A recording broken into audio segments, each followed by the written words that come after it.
আমরা প্রায় সময়ই দেখি যে আমাদের ট্রাফিক পুলিশরা তাদের দায়িত্ব পালনের স্বার্থে অনেক সময় যাদের ফিটনেস নেই, ফিটনেসবিহীন গাড়িগুলো তারা জব্দ করে কিংবা আটক করে মামলা দেয়।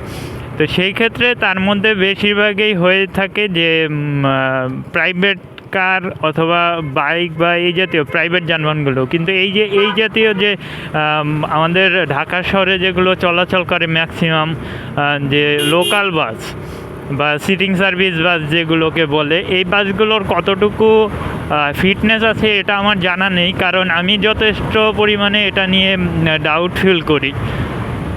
দেখা যায় যে একটা প্রাইভেট কার যদি পুলিশের ভাইয়েরা আটক করে, সেক্ষেত্রে সেটা দেখে যে একটা ব্যাক লাইট কিংবা একটা ইন্ডিকেটর লাইটে যদি সমস্যা থাকে, সেক্ষেত্রে তারা মামলা দিয়ে দেয়। কিন্তু মজার বিষয় হচ্ছে আমাদের ঢাকার শহরে, রাজধানী ঢাকায় চলাচলরত বেশিরভাগ লোকাল বাসেরই কোনো ধরনের ব্যাকলাইটেই থাকে না।